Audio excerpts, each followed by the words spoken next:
Chapter 21 of The Mandalorian has arrived, and what an amazing episode it is. From New Republic conspiracies to Mandalorians doing what Mandalorians do best, fight people.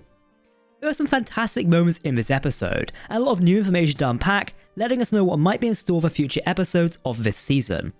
Therefore, you'll want to hit that subscribe button, as we're doing a lot of breakdowns this coming week. Titled The Pirate, Episode 5 of the third season is directed by Peter Ramsey, and written by showrunner Jon Favreau.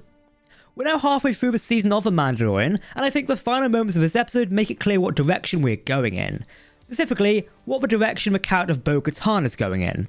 Let's explore more. Remember, spoiler alert, this is a full review of The Mandalorian Chapter 21. The episode starts with us returning to the planet of Navarro, and the plot thread of pirates. At the beginning of the season, we were introduced to Pirate King Gorian-Shard and his pirate crew, and it was his treasure that helped put Navarro back on the map in the days where Karga ran the Bounty Hunter Guild. Well, Karga was warned that it would take back what was theirs, and the episode starts with Gorian-Shard doing just that, flying over the city and bombarding it with his Corsair-class starship. It's pretty brutal, seeing how well the city looked before it became during the show, and then being bombarded and destroyed. Hopefully they rebuild. Now, Captain Carson Teva has been an interesting character in previous seasons of The Mandalorian. He's a New Republic fighter pilot, but I'm glad this episode acts like his point of view for the character. We did get Dr. Pen Pershing in previous episodes as our POV character within the New Republic, and now that he's out of the picture, it seems like it's Teva's job to be that for us as the viewers. He resides on the New Republic base in Adelphi, and I have to give credit to the concept artist and the art direction for this base, because it feels very much like a Pacific American air base, which feels like the vibe they were going for. In one of the smallest cameos for one of our biggest characters, we got Zeb in live action. Yes, Garazeb Aurelios in live action. Obviously he's mostly a CG being, so they wouldn't use him a lot, but seeing him under New Republic in fighting gear was so cool to see, and maybe this gives us a hint at that sequel series for the Star Wars Rebels sequel. Maybe it could come true, who knows? Carson Teva goes to the New Republic on Coruscant to petition for aid for the people of Navarro, and this is one of the first issues of the episode I have, but I understand why they did it. Adelphi is presumably on the Outer Rim, so being a time-sensitive issue like pirates taking over the planet, Teva makes a journey to the Galactic Center to petition for aid instead of somewhere closer, like Changilla for example, or another New Republic capital. It makes the galaxy feel a little bit smaller, that you can just take a small trip in the capital, where surely it would take a lot longer than the people of Navarro can afford. But as always, the travel goes fast, so when the plot wills it, it's the same for any sci-fi universe like Star Wars, Marvel, or Star Trek for example. The reason why we go to Coruscant is to bring Elia Kane back into the mix, the former officer under Moff Gideon, and we know she's still working for him. She messes up Teva's request for aid by talking about how Navarro isn't a member planet of the New Republic and therefore shouldn't get aid above others on the priority list, which, does make sense, but also kind of rough, guys. I will say, pirates attacking Navarro seemingly has nothing to do with the remnant of Moff Gideon. Sure, Teva can feel like something is off, but the only evidence he has is that Moff Gideon occupied Navarro in the past. It's a very tenuous link, especially when we know the pirates had to claim Navarro anyway. Even New Republic Colonel points this out. I know this is trying to set up a First Order and the sequel trilogy. Teva even says by the time it's big enough to act, it'll be too late, which of course directly references the sequel trilogy.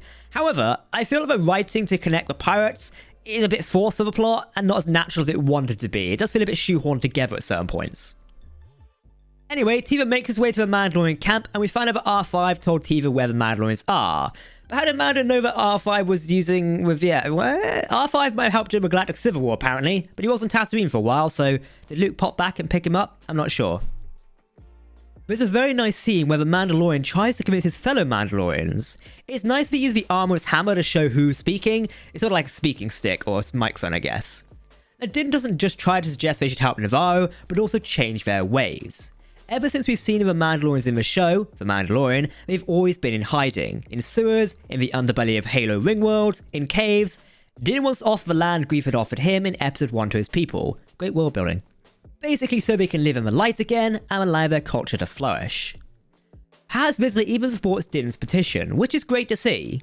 He does start his speech sounding like he's going against Din's proposal, which why would they help like the founding of Grogu, yada yada yada, but it's just him explaining, because the Mandalorians have to help Din and his foundling. It's also good to see both Din and Bo's actions, especially saving Paz's son in the previous episode. It's had an impact on this man, which he hasn't had the best terms with previously. Okay, speaking of Navarre and the whole battle, we get some amazing ship-to-ship combat, as well as Mandalorian ships in the skies and on the ground on Navarro. Din uses N1 as decoy, while Bo uses her Fang Fighter as a dropship, deploying Mandalorians into the field. Even the armor joins in, using the tools to beat up pirates and save her fellow Mandalorians. It is fascinating how we basically only see 3 snub fighters deployed from Courtney-Hart's ship, but Mando kills way more than 3 of them. Perhaps they're on the ground deployed as well, who knows. Din and Bo manage to take down Courtney's ship before it can target the townsfolk, which does cause it to crash into the mountain, and it does have the Super Star Destroyer crashing noise. Oh, Lucasfilm do like to use a sound library. Courtney-Hart is now dead. Unless he survived that explosion, who knows? This is Star Wars, it's possible, no one has ever gone after all. In a very interesting scene, which actually did make me like the episode even more, was the armor talking to Bo-Katan. Throughout this episode, seeing the Mandalorians save the day made me like this group of Mandalorians, but they are a cult and fractured from their people, and they're not the best people. The armor tells Bo to take off her helmet, to find other Mandalorian tribes, and not only reunite their people, make sure they're all reunited under the Children of the Watch. This does make me feel concerned about the plans of the armor. She wants everyone to be under her cult, and the only way to be a Mandalorian, and to be a Mandalorian, is be like them. There's no other way. This might put Bo in conflict to form allies like Cosca Reese and Axe Woves, who, let's be honest, we do know are turning up at some point soon. I also thought that Bo might try and tame a Mythosaur to get the Children of the Watch on her side, but it seems like the Children of the Watch now have Bo on their side instead. It'll be interesting to see the story where this goes if Bo and the Mandalorians continue, especially if he comes to terms with some pacifist Mandalorians and tries to convince them to be Mandalorians like the Children of the Watch. We do know in the trailer we have seen another Mandalorian city, whether this is a flashback or not, who knows. Now, the ending scene of this chapter does give us a lot to work with. Teva comes across a derelict Lambda-class shuttle. It's a prison transport that was carrying Moff Gideon to his trial and never made it.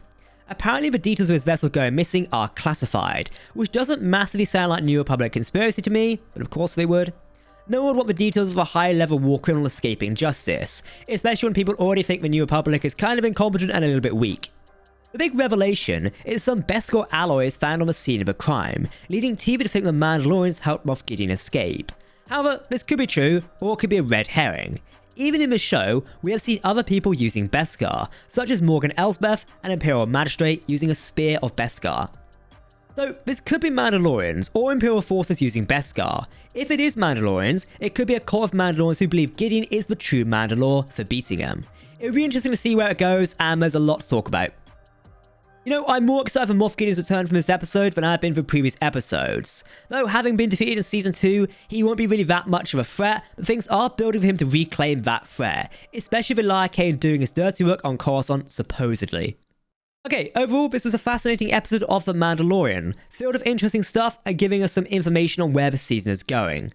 Environmental design is one of the great aspects of this episode, really capturing the vibe of what the writers and directors want in their scenes. The episode sets up the Imperial aspects of the season very well, giving us proof that Moff Gideon has escaped and seemingly will be our villain for the season again, with him being possibly rescuing Mandalorians or Beskar carrying forces. We could see Din and his Mandalorian allies against Moff Gideon and his Mandalorian-style allies in the ruins of Mandalore. A bit cool way to set up a confrontation for this season. I did expect more from Courtney-Hart, but he did give us some excellent ship-to-ship combat scenes and some good ground assault of Mandalorians acting like squads and cleaning the settlement of pirates. Again, this is a very good episode, and I'm excited to see more of The Mandalorian Season 3. Alright, Exalted Ones, that's myself. Don't forget to hit that subscribe button to keep up to date with the latest Star Wars news, lore, and more. You can follow us on social media as well, but make sure to let us know what you think in the video comment section below. That's it myself doing Star Wars Now. I've been Captain Jack, and we'll see you next time. May the Force be with you.